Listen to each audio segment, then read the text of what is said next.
ಶ್ರೀ ಪರಮಾತ್ಮನೇ ನಮಃ. ಶ್ರೀಮದ್ಭಗವದ್ಗೀತಾ ಅಥ ಷಷ್ಠೋಧ್ಯಾಯಃ. ಧ್ಯಾನಯೋಗಃ. ಯತೋ ಯತೋ ನಿಶ್ಚರತಿ ಮನಶ್ಚಂಚಲಮಸ್ಥಿರಂ ತತಸ್ತತೋ ನಿಯಮ್ಯೈತತ್ ಆತ್ಮನ್ಯೇವ ವಶಂ ನಯೇತ್. ಹೇಗೆ ಚಂಚಲವಾದ ಮತ್ತು ಅಸ್ಥಿರವಾದ ಮನಸ್ಸು ಹೊರಗೆ ಓಡುತ್ತದೆಯೋ ಹಾಗೆಯೇ ಅದನ್ನು ಹಿಂದಕ್ಕೆಳೆದು ಆತ್ಮನಲ್ಲಿಯೇ ನಿಲ್ಲಿಸಿಕೊಳ್ಳಬೇಕು. ಮನವ ನಿಲ್ಲಿಸುವುದು ಬಲು ಕಷ್ಟ. ಹರಿದಾಡುವಂಥ ಕಾಶಿಗೆ ಹೋಗಬಹುದು, ದೇಶ ತಿರುಗಬಹುದು, ಮನವ ನಿಲ್ಲಿಸುವುದು ಬಲು ಕಷ್ಟ. ಪುರಂದರದಾಸರು ರಚಿಸಿದ ಈ ಹಾಡಿನಲ್ಲಿ ಹೇಳುವಂತೆ ಮನಸ್ಸು ಮಾಡಿದರೆ ಏನು ಬೇಕಾದರೂ ಮಾಡಬಹುದು.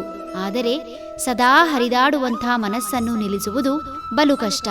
ಆದರೆ ಮನಸ್ಸನ್ನು ನಿಲ್ಲಿಸಲು ಸಾಧ್ಯವಿಲ್ಲ, ಅಥವಾ ಕಷ್ಟ ಎನ್ನುವ ದೃಷ್ಟಿಯಿಂದ ಮನಸ್ಸನ್ನು ನಿಲ್ಲಿಸುವ ಪ್ರಯತ್ನ ಕೈಬಿಡಬಾರದು ಎನ್ನುತ್ತಿದ್ದಾನೆ ಭಗವಂತ.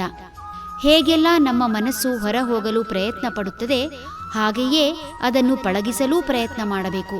ಇಲ್ಲವಾದರೆ ಅದು ಸೂತ್ರ ಹರಿದ ಗಾಳಿಪಟ ಅಡ್ಡಾದಿಡ್ಡಿಯಾಗಿ ಚಲಿಸಿ ನೆಲಕ್ಕುರುಳುವಂತೆ ಮನಸ್ಸು ಸಹ ಹಿಡಿತಕ್ಕೆ ಸಿಗದೆ ಹಾಳಾಗಿ ಒಂದು ಜನ್ಮವನ್ನೇ ನಿರುಪಯುಕ್ತಗೊಳಿಸುತ್ತದೆ.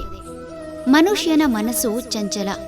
ಒಂದು ಸಮಯದಲ್ಲಿ ಇದ್ದಂತೆ ಇನ್ನೊಂದು ಸಮಯ ಇರದು. ಸಮಭಾವದಿಂದ ವ್ಯವಹರಿಸಬೇಕೆಂದು ದೃಢ ನಿರ್ಧಾರ ಮಾಡಿದರೂ ಸುಲಭವಲ್ಲ. ಕಾರಣ, ಚಿತ್ತದಲ್ಲಿ ಹುದುಗಿರುವ ಮಾದರಿಗಳ ಅಳತೆಯನ್ನು ಅಕ್ಷರದಿಂದ ವರ್ಣಿಸಲು ಸಾಧ್ಯವಿಲ್ಲ. ಚಿತ್ತ ಒಂದು ಬ್ರಹ್ಮಾಂಡವೇ ಸರಿ.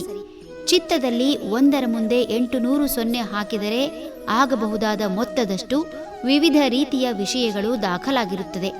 ಇಂತಹ ಮಾದರಿ ಅಥವಾ ವಿಷಯಗಳು ಮನುಷ್ಯನ ಶಕ್ತಿಯ ತರಂಗದ ಆಧಾರದಲ್ಲಿ ಬಿಚ್ಚಿಕೊಳ್ಳುತ್ತವೆ. ಮನುಷ್ಯನ ಶಕ್ತಿ ಹೆಚ್ಚಿದಂತೆಲ್ಲ ಉನ್ನತ ಮಟ್ಟದ ವಿಷಯಗಳು ಗೋಚರಿಸುತ್ತದೆ, ಹಾಗೂ ಆ ವಿಷಯ ಅಥವಾ ಮಾದರಿ ಮನುಷ್ಯನ ಜೀವನ ನಿರೂಪಿಸುತ್ತದೆ. ಒಮ್ಮೆ ಮನುಷ್ಯನ ಶಕ್ತಿಯ ತರಂಗಗಳು ಕಡಿಮೆಯಾದರೆ ಕಳಾಹೀನ ಬದುಕು ಆ ಮನುಷ್ಯನದಾಗುತ್ತದೆ.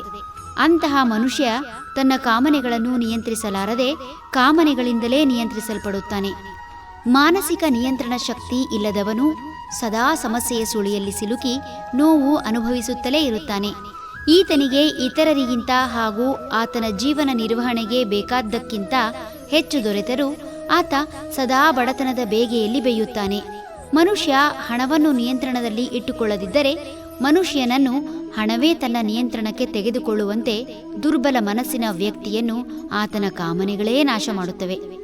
ಈ ಕಾರಣದಿಂದ ಸದಾ ಸಂತೋಷವಾಗಿರಲು ಚಂಚಲವಾದ ಮನಸ್ಸನ್ನು ಬುದ್ಧಿಯಿಂದ ನಿಧಾನವಾಗಿ ನಿಯಂತ್ರಣಕ್ಕೆ ಪಡೆದು ಆತ್ಮಸ್ಥೈರ್ಯ ಹಾಗೂ ವಿಶ್ವಾಸವನ್ನು ಹೆಚ್ಚಿಸಿಕೊಂಡು ಶಾಶ್ವತ ಪರಮಾನಂದ ಸ್ಥಿತಿಯನ್ನು ತಲುಪಲು ಆತ್ಮದಲ್ಲಿ ನೆಲೆ ನಿಲ್ಲಿಸಿಕೊಳ್ಳಬೇಕು ಎನ್ನುತ್ತಿದ್ದಾನೆ ಭಗವಂತ. ಹರಿ ಓಂ.